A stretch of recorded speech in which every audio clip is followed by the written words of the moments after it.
Ladies and gentlemen, there has been an update on Beta Branch with the most amazing new questline added, the entirety of which, at this moment, is still unsolved. Let's take a deep dive into it.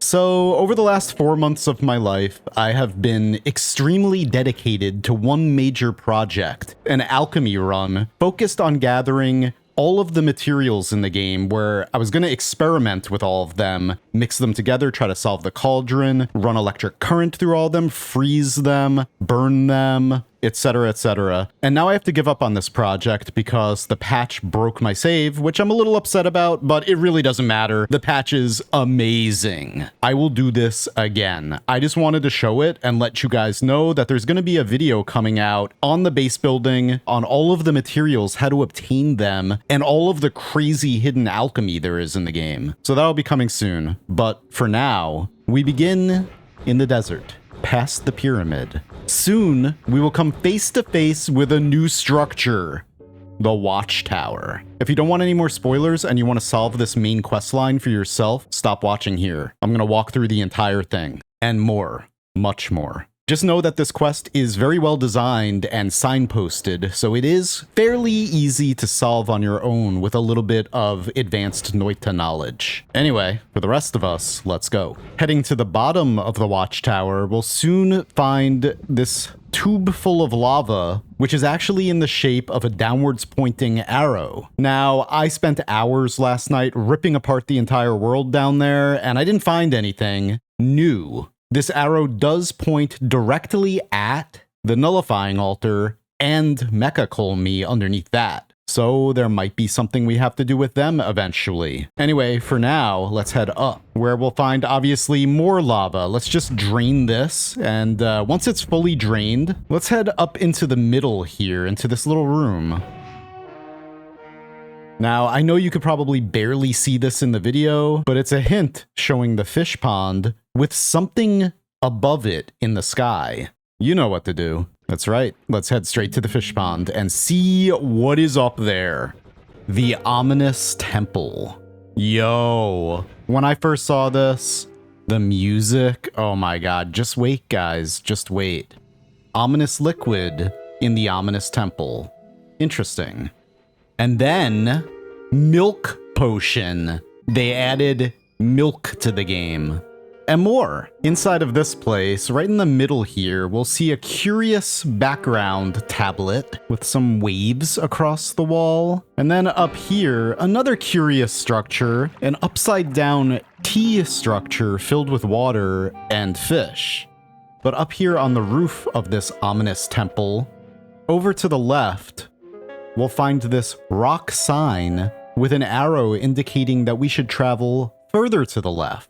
So let's go and do that.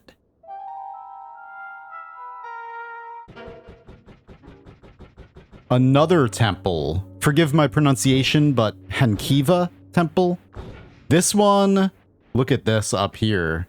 Very, very interesting. Some more new music and empty potion, but it has a water stain on it.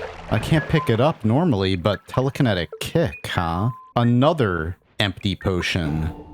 And yet again, another. And another. And even more. In the middle of this large floating island, on the background wall, we'll see this, which shows 10 potion flasks stacked into a triangle formation with hearts around them.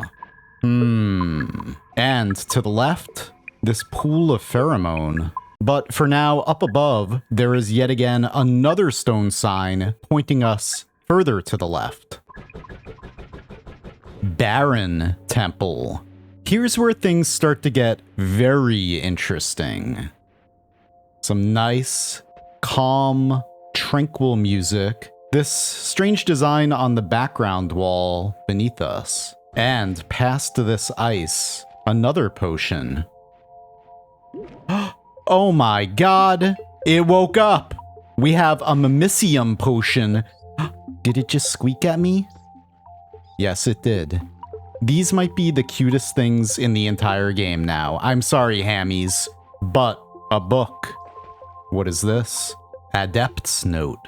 Those who attain the fruit of the house above the triadic tomb shall hold this truth. The holiest ground is most fertile when touched by our water. Our is capitalized. But much more importantly, look at this cute potion mimic. Wait a minute.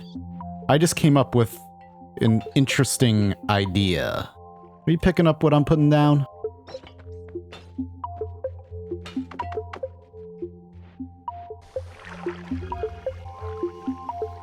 Literally, you can actually charm it and then pick it up. Now, I wonder what we want to do with this. Let's head back to the previous temple with all of those empty potions. That's right, we want to fill 10 of these empty potions using the full one. As we succeed, the image on the background wall will mark our progress. Now, at the time of this recording, it's a little bit tricky to do this. These empty potion mimics love to spawn somewhat stuck into the ground. So some people have tried pouring a lot of mimicium on them in order for them to fill. You don't want to do this because obviously you do not want to run out of the mimicium from the one that you charmed back on the other island. If you do, then you're not going to be able to complete this quest. What you're going to have to do is just go up to them and then very, very gently kick them in order to free them from the ground. Then just a few little pixels of mimicium should be enough to fill them. Just make sure you don't kick them too hard or with never skip leg day, because then they will die. Maybe spray a few pixels of mimicium on them and then give them a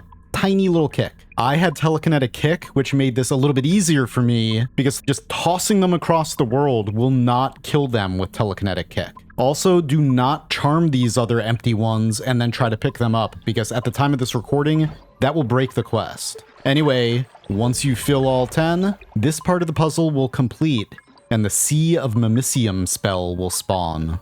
Summons a large body of mimicium under the caster. This is a lot more interesting than you might think, because you can actually use mimicium to duplicate any other liquid in the game, allowing you to obtain vast quantities of extremely rare liquids like Lively Concoction, Alchemic Precursor, Draft of Midas, Gate Opener, etc., etc. Any liquid that you might want, you can obtain as much as you want now, making this an absolute insane boon for alchemists like me. Remember that alchemy lab I showed you earlier? Yeah, doing that again is going to be so much easier now. Anyway, we're not quite finished yet.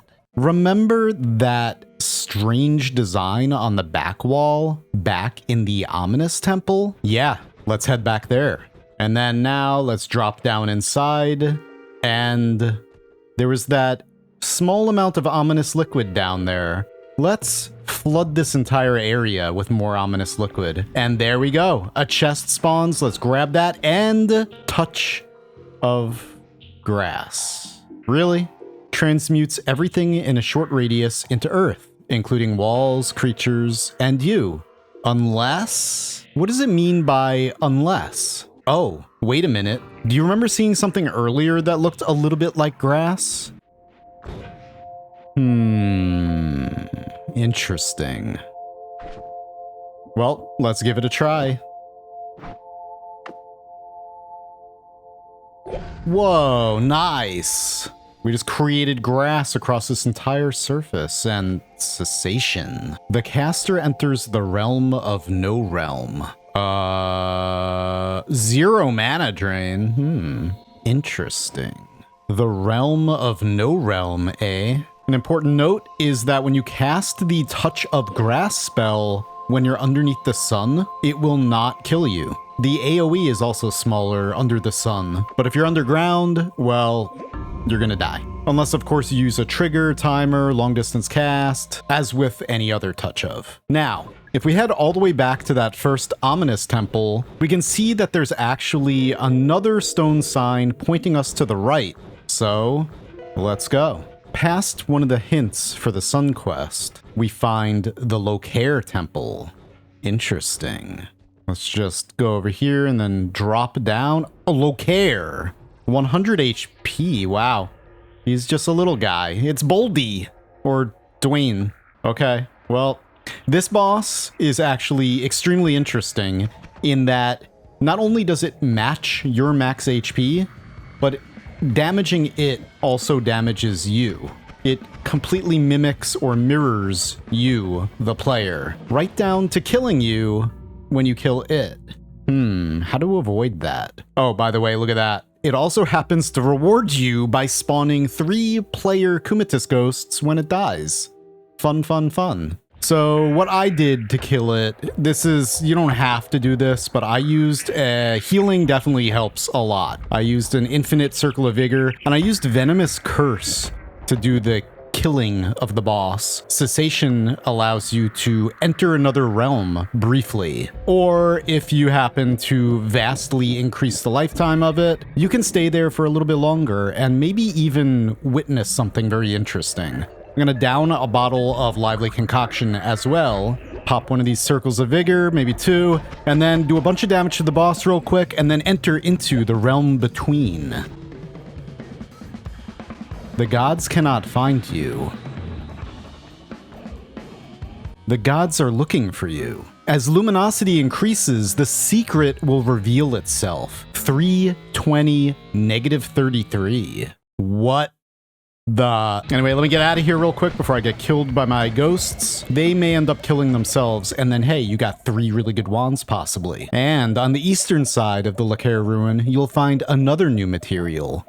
Beer. But before we do something with that, Cessation. Putting just 1 reduced lifetime on this will render the spell's lifetime infinite, thus marooning you in that other dimension permanently. So a better way of getting that message to appear and those 3 numbers is to just increase the lifetime of the spell long enough for it to appear. Those 3 numbers are a very important hint at an even bigger secret that is as of yet unsolved. But before I talk about that, I'm just going to mix some milk and beer together to make a new material called Maloot, or bilk, whatever you want to call it. So far, the community has not found any use for this stuff other than giving you food poisoning, so, I mean, okay. Why not just make vast quantities of it with Mimicium? Listen. I will tell you exactly why. It's because we have far more important things to be carrying around. You know how Noita has a lot of secrets triggered by bringing something to the mountain altar? Get ready for the ultimate. That is f***ing right. Potion Mimic Rain. And you want to know what the best part about this is, besides how amazing this is right now? Yes, you can actually charm all of them and bring them with you. Pick them all up, build an alchemy base, like I did, and fill it with your own cute potion mimic companions. That's right. That's what I'm talking about. Just think of it. Infinite potion mimics. Oh, and if you're an absolute monster, you can kill them to get progress on your progress sheet. Everyone hates you. I did not kill 5. Anyway, for another secret, what does this mean? The holiest ground is most fertile when touched by our water. Oh, they're alchemists. You know what to do. This was added a few patches ago. Just go above the pyramid. Look at this outhouse right here. We're just gonna blow it up with something. Not that. Wait, what about... Yeah, let's just black hole it. Oh, hey.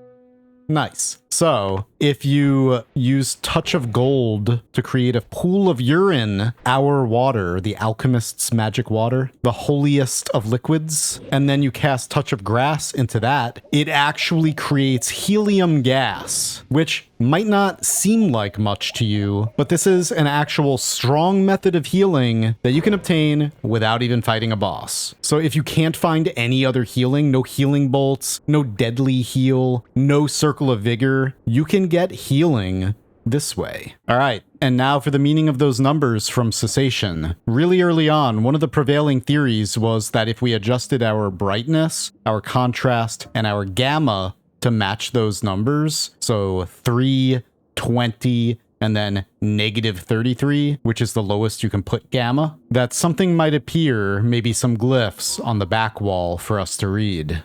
Well, a few of us, including myself, explored the entire world looking for any possible hidden messages to pop up, digging like a worm through the entire world and evaporating all of the EDR to see if there was anything new underneath it. I did not find anything.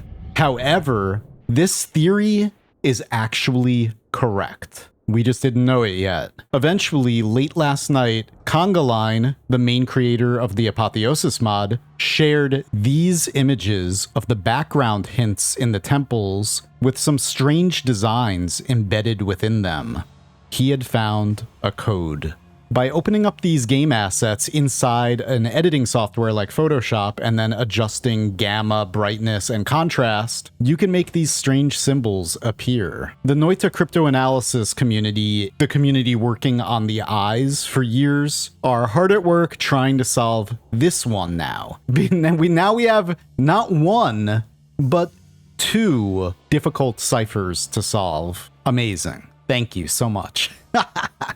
But hey, maybe solving this one will help us solve the eyes, right? And although it is a lot easier to see the glyphs in that way, you can even see them in-game when you adjust your brightness, contrast, and gamma to the settings that the Cessation spell tells you. Or play around with it a little bit, because monitors of course vary. I think YouTube encoding might render this invisible to you, but if you play around with your settings, you can see these in-game, and it's really cool. It also begs the question, have they done this before? Do we have to look all around the world looking for almost invisible glyphs to then solve? I don't know. But maybe. Anyway, if you want to help solve these, join the Noita community Discord. I'll put a link down below in my description and also in a pinned comment, and maybe you get a chance to solve this. Anyway, thank you all very much for watching. Let's see where this rabbit hole goes. And may I just say again that this entire patch, this entire secret quest is incredible. I love everything about this. Those potion mimics, best boys in the entire game. I'm gonna collect them. And it's going to be incredible. All right. Thanks. See ya. Happy noiting.